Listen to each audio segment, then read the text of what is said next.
I had not seen my mother in 18 years, until she walked into my uncle's conference room wearing a designer coat. She didn't ask how I survived at 16. She didn't ask where she'd gone wrong. She asked one thing. Where's the money? My name is Morgan Allen, and for the last 18 years I had convinced myself that the woman sitting across from me did not exist. I buried her memory under work, routine, and the emotional armor my uncle, Elliot Sawyer, helped me build. Now she was less than 4 feet away, seated in a high-backed leather chair in a conference room overlooking the gray Atlantic Ocean in Ravenport, Massachusetts. Her blonde hair was perfectly coiffed, her skin flawless in the way only wealth can buy. The coat draped over her shoulders probably cost $5,000. There was no shame in her eyes. Only expectation. The room was silent except for the low hum of the climate system and the faint scratch of a pen. I kept my hands folded on the polished mahogany table, my face carefully neutral. Emotion is information, my uncle used to say. Never give it away for free.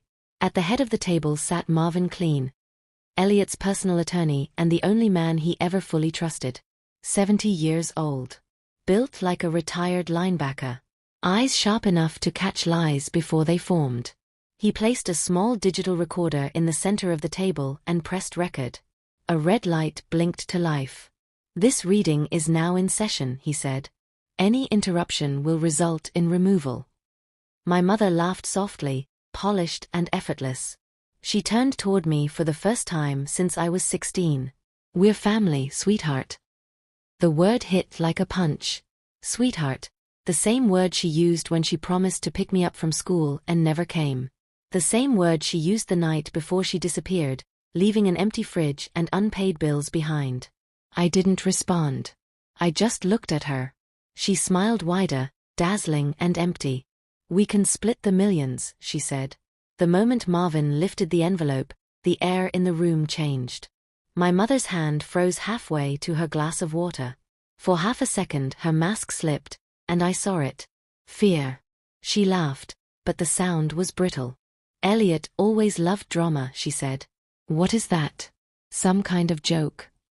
Marvin didn't smile. Your brother anticipated today, he said calmly.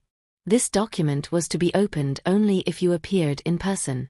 If you had stayed away, it would have remained sealed forever. Her eyes flicked to me, then back to the envelope. She reached under the table and grabbed my hand. Morgan.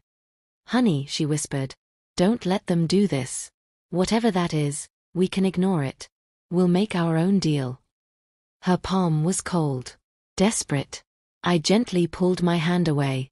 Let him read it, I said. Marvin broke the wax seal. The sharp crack echoed through the room like a bone snapping. He began to read.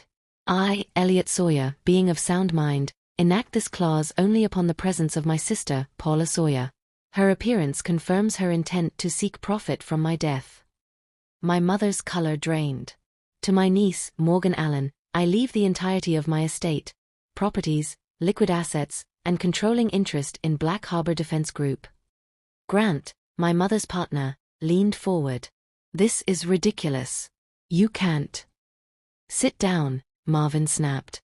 However, Marvin continued, if Paula Sawyer contests this will or refuses to sign the attached admission, a secondary protocol will activate. What admission? My mother whispered. Marvin turned the page. It is a sworn statement detailing the events of November 4th, 18 years ago, when you abandoned your 16-year-old daughter. It also documents a loan you attempted to take out in Elliot's name 7 years later. Federal wire fraud. The room went dead silent. If you sign, Marvin said, you receive $50,000 and permanent separation from Morgan. If you contest, every asset is liquidated and donated to the SOI. My mother didn't sign the admission. Not immediately. She stood up so fast her chair screeched across the marble floor. This is extortion, she shouted. You planned this. Both of you. Marvin didn't react. He simply slid a thin folder across the table. Page 3, he said. You'll find the bank timestamps.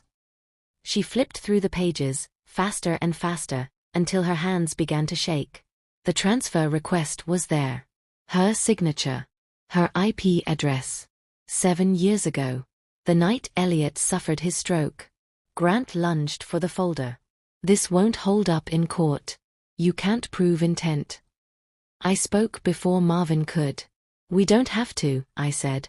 Intent is irrelevant. Attempted wire fraud is enough to open an investigation. And Elliot had a habit of sharing documentation. Her eyes snapped to mine. How long have you known? She asked. All my life, I replied. I just didn't have proof until now. She turned to Marvin. This hearing is invalid. I demand an adjournment. Marvin pressed a button on the recorder. It's not a hearing, he said. It's a choice. Silence stretched. Then she tried a different tactic. She softened. She stepped toward me, voice trembling. I was young. I was scared. You don't know what it's like to be alone with nothing. I almost laughed. I was 16, I said quietly. You left me with nothing. Her lips parted, but no words came. Outside, fog rolled in from the ocean, swallowing the horizon. The room felt smaller, hotter. Marvin checked his watch. You have 60 seconds. She looked at the door. Then at Grant. Then back at me. And that's when I saw it, the calculation. She reached for the pen. Not because she was sorry. Because she was losing. Her signature was jagged, rushed, ugly. The moment the ink dried, Marvin closed the folder. It's done, he said. You'll receive your funds within 10 business days. You are legally barred from contacting Morgan Allen ever again. My mother's shoulders collapsed. She looked older. Smaller. Assy. I thought it was over. That was my mistake. 3 days after the signing, Marvin called me at 6:12 a.m. They filed anyway, he said. My stomach didn't drop.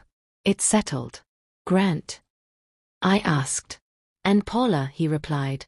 Joint action. Alleging coercion and mental incapacity. Of course they did. By noon, the story leaked. Local heiress strips mother of fortune, one headline read. Another called me emotionally unstable, a phrase lifted directly from my mother's affidavit. Marvin met me in his office that afternoon. He looked almost amused. She walked straight into the second net, he said. He slid a tablet across the desk. A video filled the screen. Security footage. Dated 8 years earlier. My mother, in Elliot's private office, opening a safe she didn't know was recording. Grant stood beside her, reading account numbers aloud. Unauthorized access, Marvin said. Recorded automatically. Elliot never told her. I exhaled slowly. What happens now? Marvin tapped the screen. The moment they contested, Clause 7 activated. The $50,000 is void. The admission becomes public record. And this video, he smiled thinly, goes to the district attorney. The court hearing was brief. Grant's lawyer argued emotional duress. The judge didn't let him finish. Your clients signed under legal counsel, she said, and then committed perjury. My mother didn't look at me once. Charges were filed that same week. Wire attempted theft, conspiracy. Black Harbor's board convened in emergency session. Grant was removed by unanimous vote. My phone exploded with messages, reporters, investors, strangers. I ignored them all. That night, I returned to the conference room alone. Same chair. Same ocean view. I sat where my mother had sat and finally understood what Elliot had built. Not wealth. Leverage. Marvin called one last time before midnight. There's a final envelope, he said. Elliot said to give it to you only after everything burned. I opened it slowly. Inside was a single. The money didn't change me. That surprised everyone. Within 30 days, Black Harbor Defense Group stabilized. Investors stopped panicking. Contracts stayed intact. The board learned quickly that I wasn't a figurehead. I was prepared. The Sawyer Foundation for Homeless Youth launched quietly. No press release, no gala. Just properties converted into transitional housing, legal aid funded for minors abandoned the way I had been. My mother watched it all from the sidelines. The charges against her didn't make headlines for long, but they were permanent. No prison sentence. Just restitution, probation, and something worse for her. Irrelevance. Grant tried to negotiate. Again. This time, I didn't even respond. Elliot's final gift arrived 6 months later. A locked drive. Inside were letters. Dozens of them. Written over 18 years. Each one addressed to me, dated on my birthdays. He never sent them.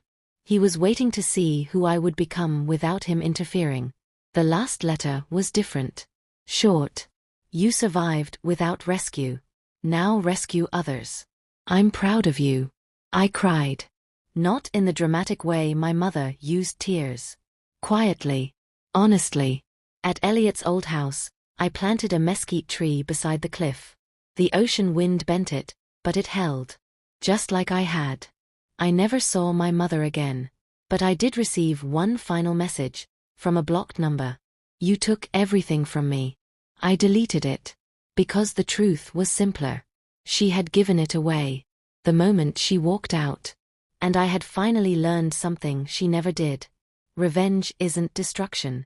It's building a life so solid that the people who tried to break you can never touch it again.